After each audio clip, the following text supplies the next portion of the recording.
Hello, viewers, and welcome to Daily Politics. I'm Hamza Idris.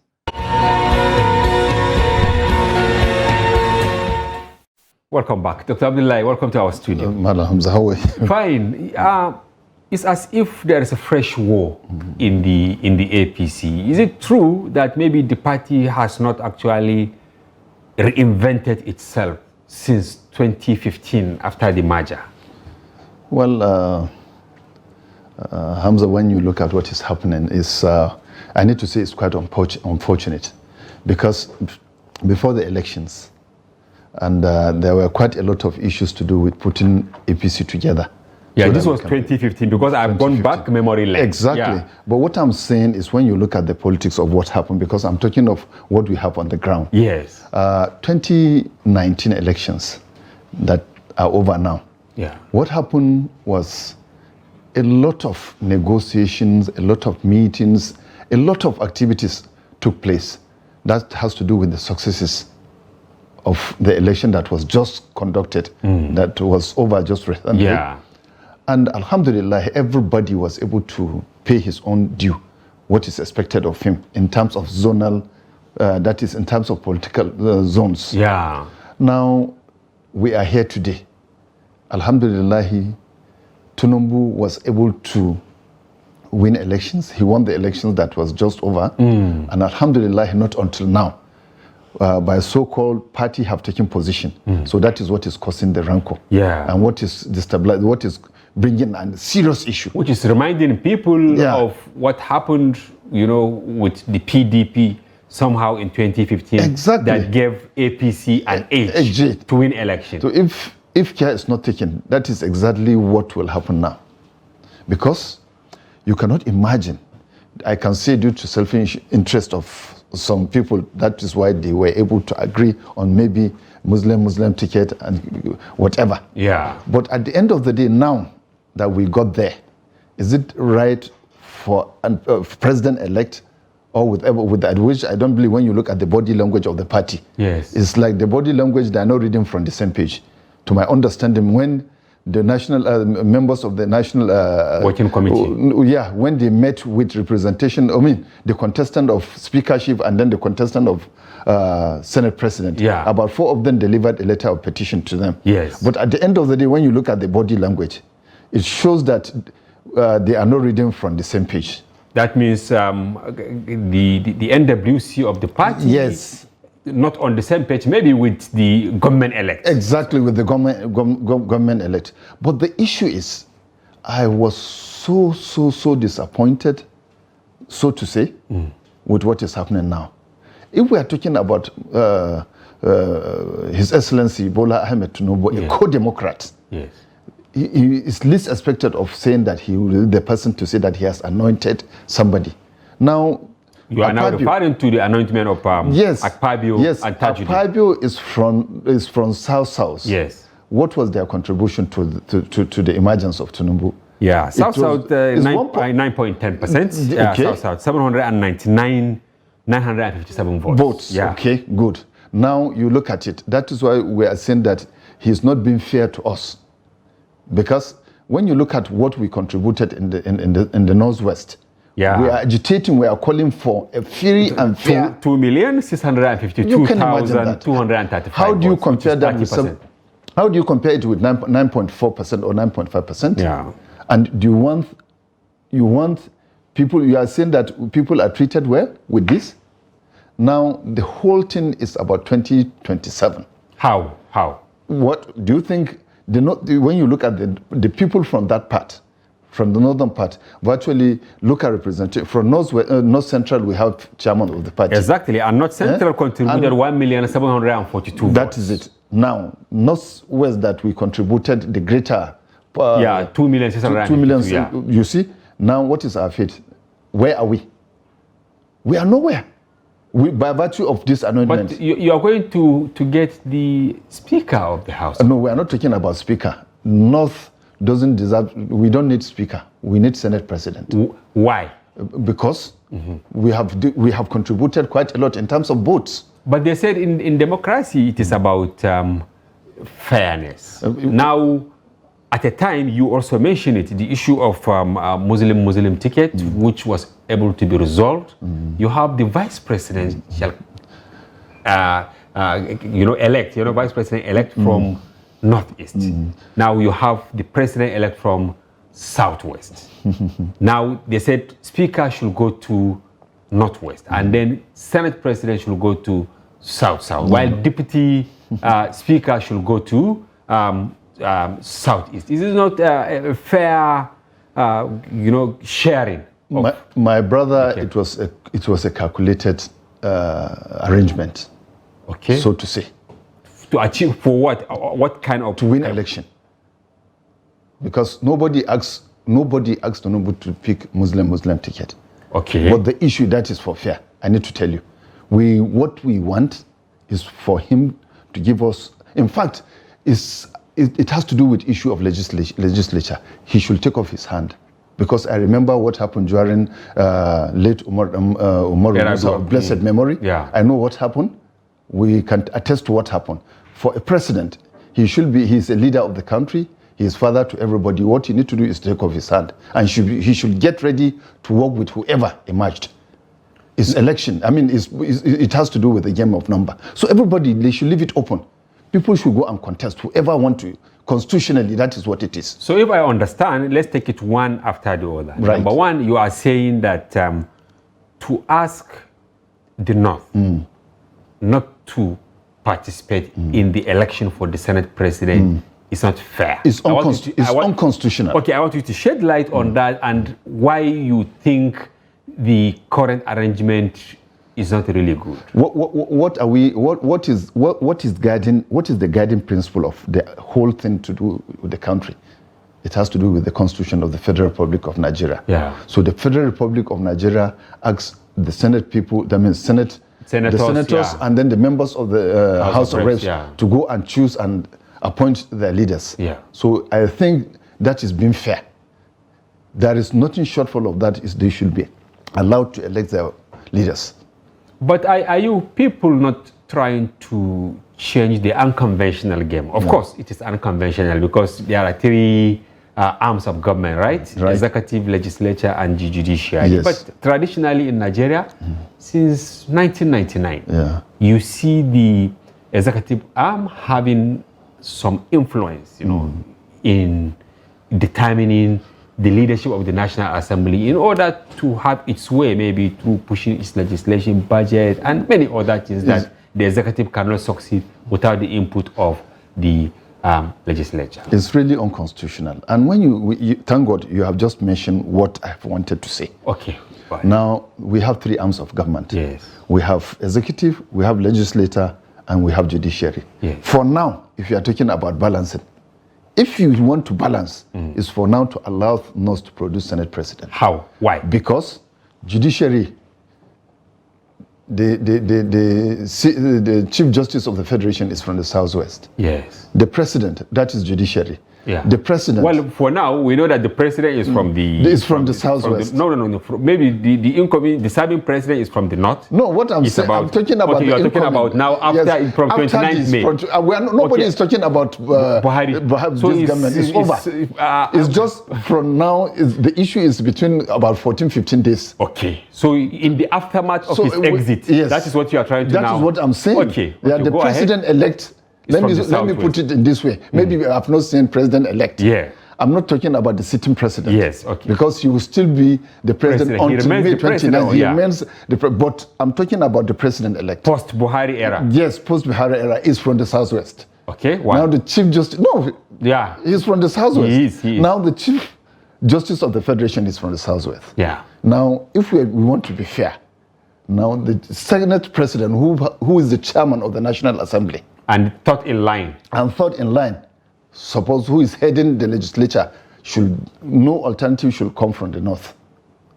That is what we are agitating for. But if you are talking about maybe succession, Dr. Abdullahi, of course you have the president who is first, right? Yeah. The second in line is the vice president, and you have Kashim Shettima from the North. No, it's a single ticket. Now the president of ticket with the vice president is a single ticket. It has to be treated as such. Definitely, it has to be treated because it can be South, it cannot be South or whoever. It has to be that. But what we are talking about, we are looking at the powers of the boats. Power sharing. No, yes, of the boats. Both are We are talking as an about individual we are entity. talking about the contribution of how Tinubu, the Senate president, emerged. Now, Northwest gave the highest vote. Yeah, as which has over 2 million. Yeah, 2.65. Exactly, yeah. 2.65. That is not a joke. And it has to do with, you want to be fair to the people from that part. We are losing, for now, we have sitting president, we are losing that. Even that is another arm that, okay, let's compensate them and give them Senate president. But not only that, technically, we were able to generate, or we were able to give votes, we were able to give about 2.6 million votes, which is far more than any other zone. The only thing to be fair to us for us to give us Senate president. That is just fair to that part of the nation, country. But now, anything short of that. If you are talking about fairness, Dr. Abdullahi, you know, you had the presidency for 8 years. Yes. Right? Now it has shifted to Southwest. And it's not just about Southwest and Northwest, because, of course, Oshibanjo from the Southwest would deputize for Buhari all this while. It's like some of you are reducing Nigeria into maybe Northwest and then Southwest, and looking at the remaining 4 geopolitical zones as just supportive or spare tire. Let me use. No, I'm not saying that, but we are talking about is the power of votes being given.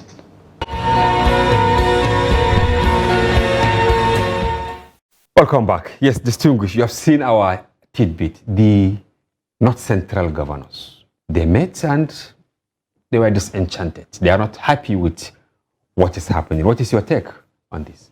Well, my take on that is that I think you didn't present it the way it is. Me? Yeah. How, distinguished? I just got an information before I came here that the Kwara state governor disassociated himself with the press, what the press said, that the content of their meeting was misrepresented, and that they are not saying that, no. All they are saying is because the party opened up consultation and this further consultation in this zoning arrangement. They are going to talk to the president and the party to see if the North Central will also be fairly or more should be done to North Central, which is normal in politics. So meaning that is not to say he too is disgruntled, most likely, because what we gathered yesterday, we know we have our people there. Now he should maybe a different statement. The Kwara State governor. Yeah, that's what I said. So there is problem even within the North Central government. No, I'm not saying that. Not our story, distinguished senator. Yeah, what I'm saying is that I think the story has been misrepresented. Okay. It's not like the North Central are feeling that they didn't get a fair deal in the sharing of the position of the principal officers of the National Assembly. Since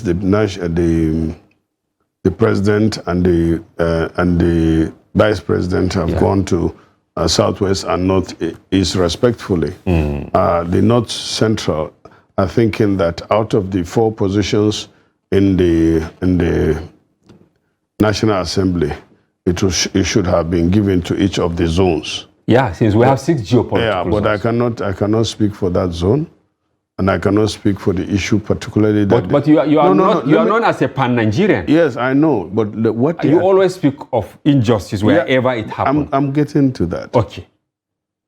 The case is we are doing consultation, and I'm involved too.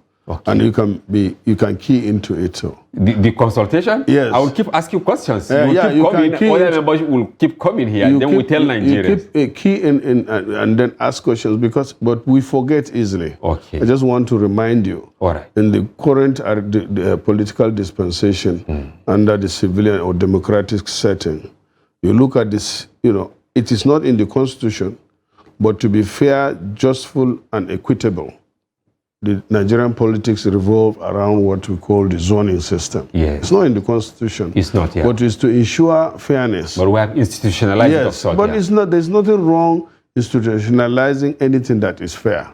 Okay. anything that is not built on fairness, equity, and justice is bound to fail. So that is what they are struggling for.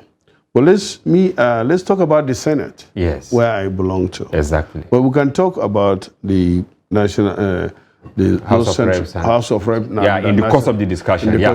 Well, what I'm saying is, North Central is saying that they are not fairly represented. Despite what they gave, because the figures we have, the North Central, brought to the table success. Okay. 1,742,993. What of Northeast? Northeast brought 1,185,450. So they are more than the Northeast. Yes. Okay. Now let's get to that. I personally, feel that the case of North Central should be reconsidered. Okay. But that of Senate, where we now have the combination of Akpabio from South and Jibrin Barrow from the North Central, is something that I'm comfortable with, because I know Jibrin Barrow. From the Northwest. And the Northwest brought 2,652,235. Yeah, fine. If in the Senate they cannot get the first position, at least they should be given the second. So that's why I stopped in that case. But how then, where is the justice here? Because the South brought to the table 799,957. We are getting back to the South issue. Yes. It's still based on justice, equity, and fairness. I was a contender. I threw my cap in the ring to contest for the Senate presidency based on what I feel I can do as the presiding officer of the 10th Senate. Yeah. But the national interest and also the institutional interest, that is the Senate itself, is superior to my personal interest. Yeah. And I'm not an indispensable person.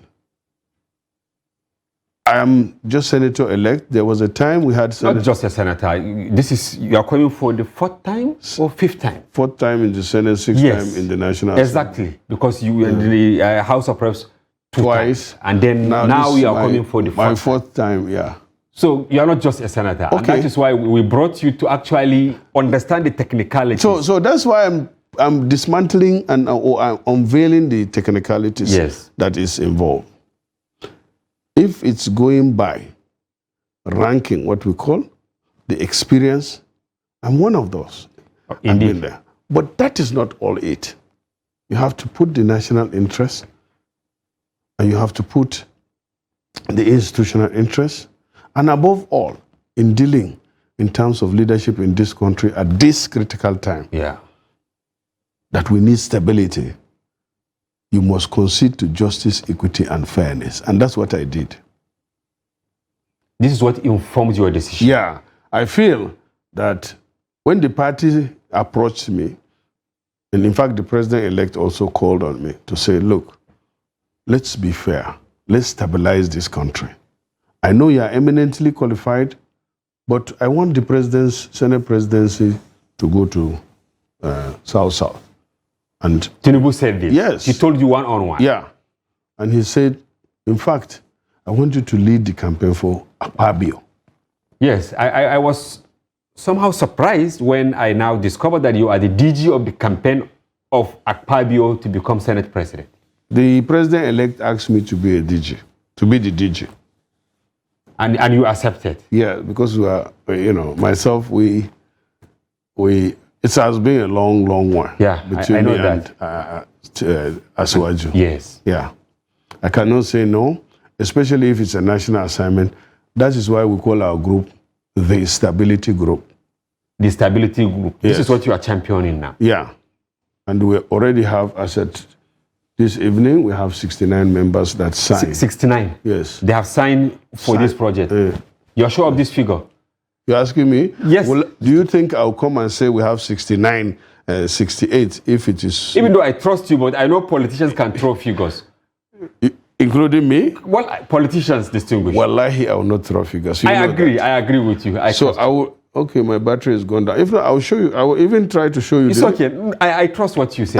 So 69 from... I was even thinking it's 70. One of the members just called me from UK. He's on medical check. But he called me to say I should put his name and sign. But I told him I can't sign for somebody, but I'll write your name. So he's this, to my own list is 70. Yeah, since there is that commitment. Let me tell you, right. Based on our commitment to stability in this country. Yes. And what is stability? We have agreed that the presidency should go to the south. And then the vice president is from my state. Yes. Alhamdulillah. You know, it doesn't have to necessarily be you. All the time. All the time. Not all, even that. Once Northeast has Kashim, is competent enough. He was a governor 2 times. He was a senator. It doesn't have to be Ndume before you say the North have something. At a time when you throw in your ambition, the feelers we had was that, of course, people who believe in your pedigree think that you should be the Senate president. And when asked, this man is coming from the same state with the vice president-elect. They said the vice president-elect is spare tire. The so-called proverbial spare tire. Is that what informed your decision to contest for it at the first instance? No. Okay. Let me tell you. Okay.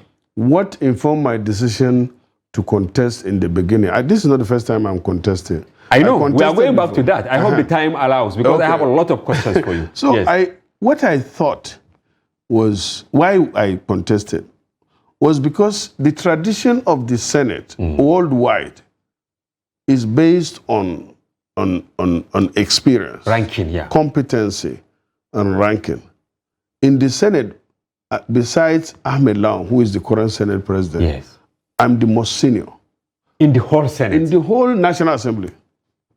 In the whole National Assembly? Yes. You are second in line? Yes. And you know, the Senate president, that is another thing, because I don't want to talk about somebody. Yes. He is already tested. And I don't know whether he has passed the test or whatever. We'll bring him here but you can give your verdict on him, because I know. No, I don't know whether he will be here. Yes, he will come. In 2019, you know, you were actually pressed to step aside. And I refused. You refused. And I remember that. So many people spoke to you. Yeah. I even saw you at the villa. Yes. So many, but you remain adamant. Yes. What changed between 2019 and now? What are the dynamics? Nothing that changed that much. And you know why I stuck to my, gun that in 2019, time? Yes. Because I spoke with these 2 individuals. Who and who? Tinubu, who is a leader and I'm close to, and also president before I threw my cap. That was in 2019? Yes. And up to the time I went into that hole to contest, the 2 of them could not look at me like you to say, step down. And I said, I will not step down unless one of the 3, the 3rd person is my father, late. Yeah, of blessed memory. Of blessed memory. And none of them said I should step down. Your dad did not say you should step down. Tinubu did not say, and Buhari did not say. Yes. Okay. They supported Ahmed Lawan. Without prejudice to your ambition. Yes. And Ahmed Lawan defeated me. I got 28 votes. But what is the consequence now? What is it? We were called rubber stamp after 4 years. Now, do you agree that you... No, you should ask Ahmed Lawan when he comes to that. But in your estimation... No. Ask Ahmed Lawan when he is here. Because assuming you were the one, will it be different? Do you think I will be rubber stamp? You are very close to Buhari. I know more than many of them. Even when I'm close to Buhari, Buhari knows I speak the truth to him, even if I'm alone.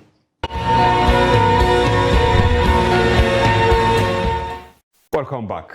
Yes, distinguished Senator-elect, the burning issue is the National Assembly election. We've been having issues since 1999 on the return of democracy. But it appears this time around, it appears more fierce, the contest. Why? I think it is because of going against the tenet of democracy, the convention of democracy, the convention of the constitution of the leadership of the National Assembly. This time is entirely different with the previous intervention from the executive or from the outside. what is really the difference? Because we know that in 1999, even though Obasanjo, you know, he just came from prison and then he won, but he had some influence in the leadership of the National Assembly. What is the difference this time around? The difference is that, you see, now we are maturing and we are reaching a peak in our democratic development or political development in Nigeria. Okay. 2003 is not 1999, one. Secondly, the composition of the political parties in the two chambers of National Assembly is entirely different from the previous assembly. We've never had it this way. These are fantastic. The ceiling between the majority party and the minority parties in the Senate is very, the margin is very thin. Then when you go to the House of Representatives, the minority parties are the majority in the number. Therefore, the majority party is a minority when you put the minority parties together under one leadership. Therefore, it shows that there is a clear, there was no clear majority. Yes. And as we are experiencing this kind of change, then the ruling party, they are the APC. APC and where you were before. Yes, and the president-elect suddenly sent a letter to the National Assembly directing members of the National Assembly. Is it directing or suggesting? You can say it is a directive. If it is suggestion, they cannot send a letter to the members of the National Assembly. They will invite them for a meeting, even all the critical stakeholders, even some representative from the minority parties. We need to sit down, discuss, interact, understand where they are coming from. But suddenly they just send a letter to the National Assembly. Where you received the letter, because you are one of the oldest people, you know, in the National Assembly before you had a break to now launch a big comeback. Is it normal? It is not normal. It is the first time in the history of our democratic. Because you've been in the House of Reps, as I said earlier, it's the first time. It's the first time we are experiencing this kind of executive impunity. So you are calling it impunity? It is impunity. In a situation where you don't have the clear majority and you are asking the parliament, despite the provision of the constitution that each one of us has his constitutional right to choose the presiding officers, then you negate the process to later and send it to, it is catastrophic. Wow. Now, we know that there are many camps now, especially in the Senate, just the way we have in the House of Representatives. Where do you belong now? I belong to the Democratic camp in the 10th National Assembly. Which one is that? A Democratic camp is a camp that is pushing for democracy in the process of selection or election of our presiding officers and the operational guidelines, to follow the operational guidelines of the 10th National Assembly. And who are members of this? Well, of course, we have people like Senator Abdulaziz Yari, who is one of our contestants. He is our candidate per se. And there are some candidates whom we are working together with. People like Oji Uzo Kalu from Southeast, and Osita Ezunaso from Imo, and Senator San Musa from Niger. You mean all these people you mentioned, they are the Democrats? Yes, they are fighting for the democracy. They are very consistent on what we started with leaders of APC of today. I know that Senator Oji Uzo Kalu, he vied for the Senate presidency. He wanted it. He wasn't nominated. Abdulaziz Yari, he also wants it. Sani Musa we are not yet to the position of nomination. The nomination will take place in the chamber of the National Assembly. Well, they have expressed interest. They can express interest outside, but the nomination is in the chamber of the two chambers of the National Assembly. You can't nominate from outside. Now, these people you mentioned, of course, they are of APC. You are of NNPP, maybe in GAB, but we know your spirit is in APC. No, God forbid. Okay. God forbid. God forbid. But Even when I'm in APC, yes, my mind and my action is not APC. From Why? what we are witnessing now, APC is a bunch of undemocratic elements. Was that why you left the? That is the reason APC? why I left APC. But I'm surprised because I know how close you've been with Konkoso, for instance. Now, Yes. But before, when he left when you formed APC, let me take you back. When you formed APC, right? We were all together. At the time, he moved to PDP, but you remain in APC. Yes. Is that not a sign that you are a full-blood APC that time? No. You see, APC is the amalgamation of different political parties and people with different background. Our angle is ANPP Zen. Then I came from ANPP, and because of my position as a ANPP leader in the House of Representatives, therefore we formed the APC. Yeah, but you have not. Therefore, he joined us at a later around after about 6 months. Yes, I know. Now, meaning that you've been there all that while, but you are not in tune with some of the happenings in APC. Am I correct? Yes, I am totally. I am not totally disagree with most of the APC position. Wow. But you remain in the party. Is it for I remain in the party. expediency? No. I remain in the party for us to prove to Nigerians that we are not in APC just to form government. We are in APC to change the situation. Therefore, when we are in APC, we try our best to see whether we can actualize the change we promised to Nigeria. Up to the position where we believe that we can't go beyond this point. Okay, now you said you belong to the camp of Democrats. As a senator-elect, you are joining other senators who have been there for quite a while, even though the majority have all fizzled out during this election season. You are more or less some of the new entrants to the Senate, of course, not to the National Assembly. Yes. Now, why are you not satisfied? I'm still asking this question because at the time, the ruling party, they're supposed to actually produce the leadership. Am I correct? No. The business of producing the leadership, the presiding officers of the National Assembly, 2 chambers of the National Assembly, is the business of 469. Not APC, not minority parties. Okay.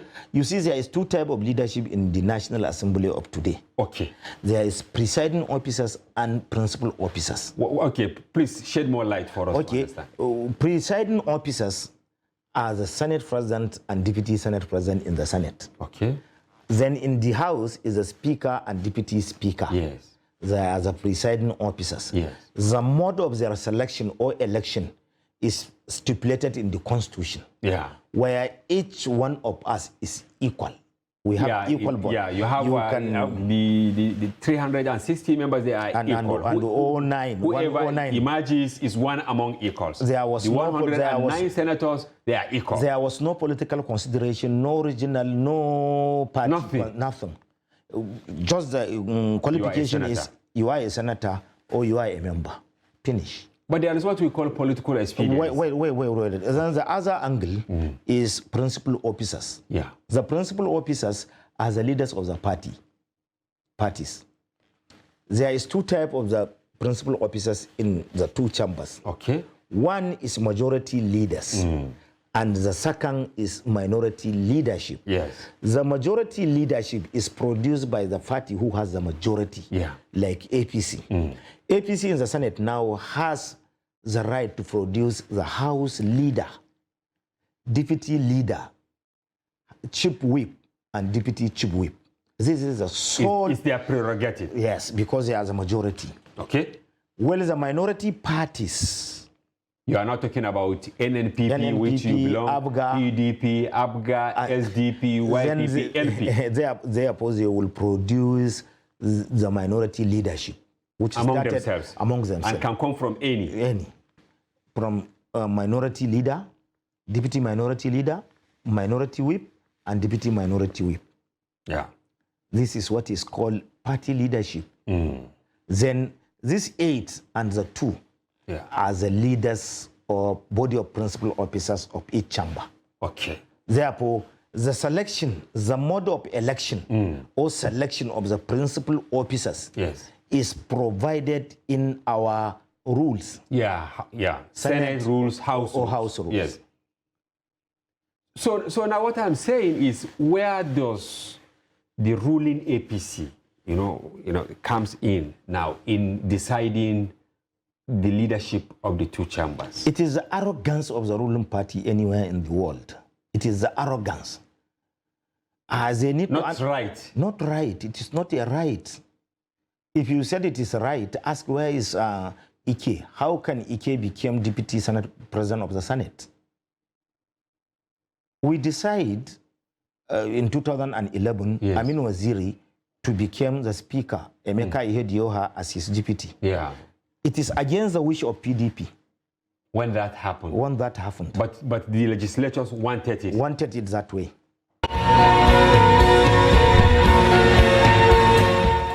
Welcome back. If you are just joining, this is Daily Politics on Trust TV. Do well to follow the conversation across our social platforms on Facebook, Instagram, and watch us live on YouTube.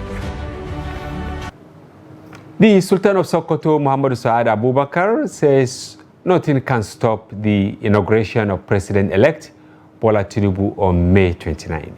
He is calling on all Nigerians to support the incoming government to succeed. The Sultan stated this while seeking prayers for the success of Tinubu's administration during a round-table meeting with traditional rulers and religious leaders in the country. The meeting was organized by the World Bank on Wednesday in Abuja. And I have in the studio Baba Yusuf. He's a strategist and policy analyst. Welcome to the studio. Thank you for having me, Hamza. Yes, you heard what the Sultan said. Is he really amplifying the fears of the military 2 days ago that they are tracking some people who are hell-bent in actually truncating the transition?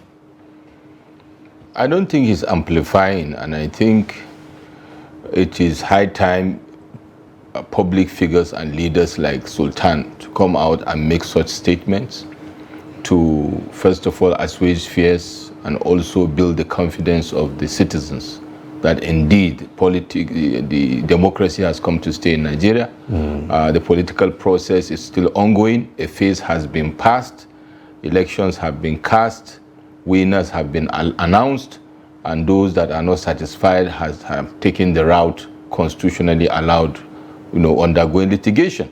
Of course, the statement of the Sultan is coming, at the right time because of the toxic narrative by a lot of fifth columnists and some characters in the country who feel that is the way to go. Unfortunately so, even though they consider themselves also advocates of democracy. Statements of also people that we consider quote and unquote leaders, and even some cases candidates, coming out with scathing remarks that I believe have gone beyond where, the comments have gone beyond where they should be. So it's good to have such counter statements from people like Sultan. From people like people always commend Sultan for being forthright.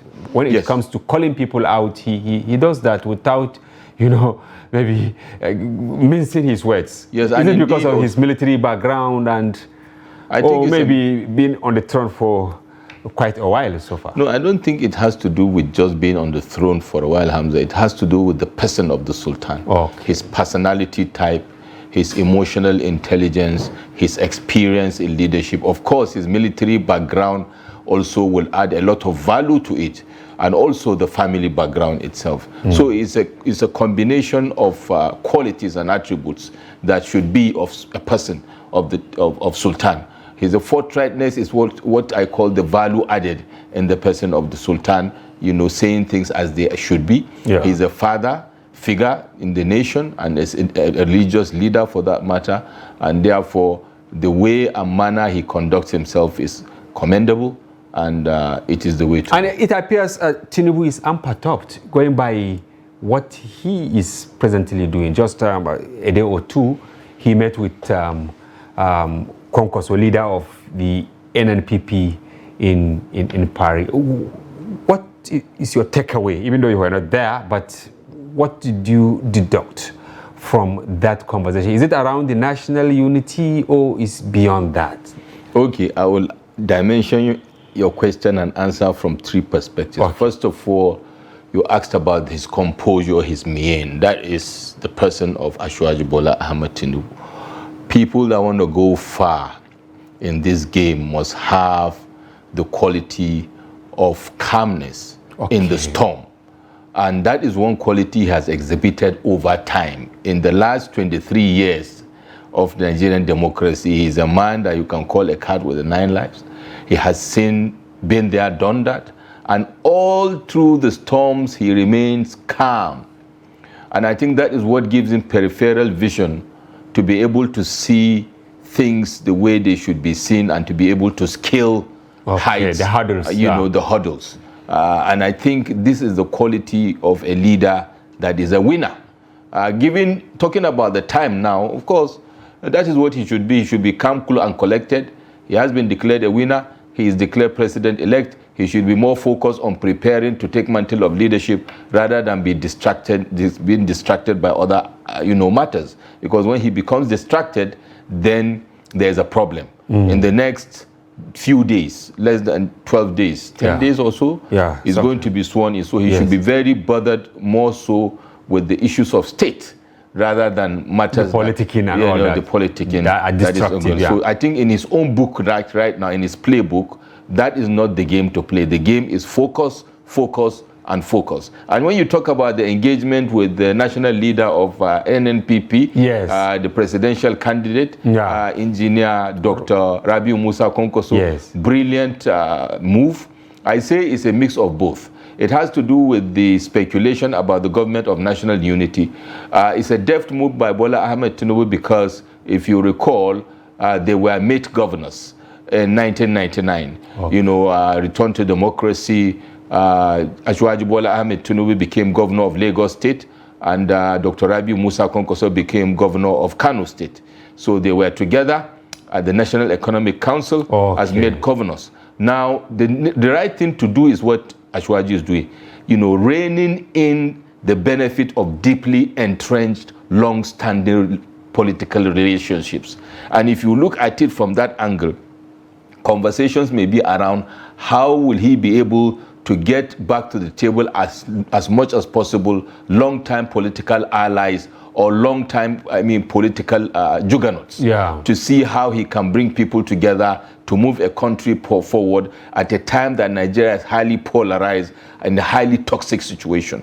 So, and another angle to it is a strategic move, I reckon, by Asiwaju, because if you should note that the NNPP had a clean sweep of the Kano, two senators, the National Assembly. House of Reps. This 18 number or thereabouts House of Rep members elects are critical success factors to deliver, the leadership of the 10th Assembly, especially with regards to the House of Representatives. There's already a hue and cry within the APC ranks with regards to the leadership nomination by the APC and the various camps that are angry with that. And of course, we don't expect a consensus. The counter maneuvers by Asiwaju is to see how he will reach out beyond the party lines. After all, the emergence of the leaders of the National Assembly is not entirely a party affair. So political, acumen in terms of how he tries to get as much votes of members elect of other parties, is what will, make the leaders that will emerge, and that is what will make him win, to be able to get leaders that he can be able to. Then what about Kwankwaso's side? Is it okay what he did? That is meeting with Tinubu. Is it okay strategically? Hamza, I agree that the kind of democratic system we run is a winner's take all, but we should also evolve as a polity, to be honest. Elections should not be a do or die affair. Neither should they be a cutthroat, knife and guns blazing affair. Good sportsmanship and looking forward. Political positioning. This is what is happening. For Dr. Rabi Musa Konkoso, he is not a newcomer in this, not a greenhorn in this game. And he is a nationalist. We must give it to him. He is a patriot. He is for the goodness of Nigeria. He will look at what is on the table and look at what is good for the people of Kano State and for the people of Nigeria. I believe in consultations, compromise, and discussions with a view to see how we move Nigeria forward. Hey, we don't have to be on the same page with regards to critical issues. Okay. But our political maturity says that we can be in different parties, but we should be able to agree on some issues that will unite us moving Nigeria forward. I give you an example. Yesterday, if you watch the conversations around the meltdown of the banking sector, you know, in America, and there was a hearing, you know, a public hearing, in the National Assembly, at the Assembly of the United States of America. And you see what you call bipartisan, bipartisan position taken with regards to that critical issue. And you know how highly divided or toxic the relationship between Democrats and Republicans is at the moment, you know. But you see where there are critical national issues, you know, bipartisan position taken, people coming to unite on common grounds to deal with the issues, irrespective of the party leaning. Absolutely, to say this is something that we need to deal with, and we need to look beyond party lines to deal with this. That is political maturity. Because there is a fear that we'll be worse off this time around, considering the kind of people going to the National Assembly. Many never expected to win House of Reps seats. Absolutely. Now you have them. Then different political parties, almost 8 or thereabout, they have representation there. What is your take? Are we going to have a rancor-free, or is it going to be a rancorous National Assembly? I am not the type that belongs to the school of thought that there must be this kind of rancorous relationship between the executive and the legislature for progress to happen. Sometimes actually a toxic relationship between legislature and executive, you know, it spells doom for an administration. What we want to see is what I call creative tension. You know, creative tension. Wow. You know, creative tension and constructive engagements with a view to coming out with what is the best in Nigeria. You know, brainstorming. So that is what we want to see. And people that are of goodwill and are good value will see things the way they should see, and rather than being rubber stamp. Welcome back. If you are just joining this, you are watching Daily Politics on Trust TV. Do well to follow us across all our social platforms on Facebook, Instagram, and watch us live on YouTube. Yes, I will still have Mr. Lawalo Akande, Senior Special Assistant to the President of Media and Publicity Office of the Vice President. Thank you. Yes, welcome back. Thank you. People were surprised. Of course, the Vice President has the wherewithal, the pedigree and all that to go for the presidency. But sometimes people say morality, or is it, you know, eye contact or relationship can influence someone to live what is legitimate. You understand? Now, I'm talking about his relationship with the president-elect. Yeah. Some people say he shouldn't have even contemplated going for the presidency because Tinubu had indicated interest for a very long time. Why do you think he indicated interest despite that relationship? Okay, again, I'm going to speak for myself. Yeah, because you're close to him. You know, yeah, because I would rather let him be the one to explain whatever. I wish you prepared that grounds for us. Let him tell Daily Trust first. No, I will explain to you, you know, my perspective, and of course, my perspective is based on what I believe and what I see. So, for the way I see it, it's a question of a relationship with Nigerian people, and a relationship with your benefactor. Yeah. Is that correct? If I say benefactor, well, of course. I mean, in a sense, you know. But I mean, the vice president started his public life as special advisor to the Attorney General of the Federation in 1988. You know, that was where I think he worked about 4 or 5 years. You know, 5 years there. You know, started. Was that Bola Ige? No. That was Prince Bola Ajibola. Bola Ajibola, yeah. I was in 1988, 87 or 88. And he also followed him to... Yeah, and then followed him to... So, I mean, it was clearly... And then he had become... He was already... A man on his own. Notable law... in fact, became a professor at the age of 30. But some people keep saying that it was Tinubu that actually brought him out. Well, I mean, a lot of people don't know. Don't let's go there because it's really... It's neither here nor there. Is that not correct? No, I'm saying... This is what I'm saying. I'm saying that, look, this was a man who had, and I think, maybe in his late 20s or very early 30s, became special advisor, became a law professor at 33. Wow. A professor of law, was special advisor to the Attorney General. At that time, I think there were only 2 or 3 special advisors in the whole federal government. Wow. It was 1 decade after when he became Attorney General, which was also Commissioner for Justice. So clearly a big position, and that was then Governor Tinubu that appointed him clearly, and they have, both of them have very close relationship, and they're still close up till today. Are you sure? Now, but let me make my point. Yes. The way I see it is that so after you've been vice president for that long, after you've created that sense in Nigerian people, and when you know what the problems are, that you are equipped, to sort it out, very easily, because you've been going through a grooming. All the processes, yeah. Clearly, in our own estimation, it was a better prepared candidate, without a doubt. And like I said, you have to choose between, the fate and the destiny of 200 million people, and your relationship with your very nice friend and benefactor. Yeah. So for me... So it was about altruism of sorts. And the other point is that Yemi Osinbajo and Bola Tinubu met because of public service. It wasn't as if they were paddy before. The governor then, Tinubu, needed a damn good, guy to be his Attorney General, and the path of himself and Yemi Osinbajo crossed, and they both did wonderful stuff. So it was the same public spirit that brought them together, that demanded that the vice president had to... But it appeared as if Tinubu was really begrudged.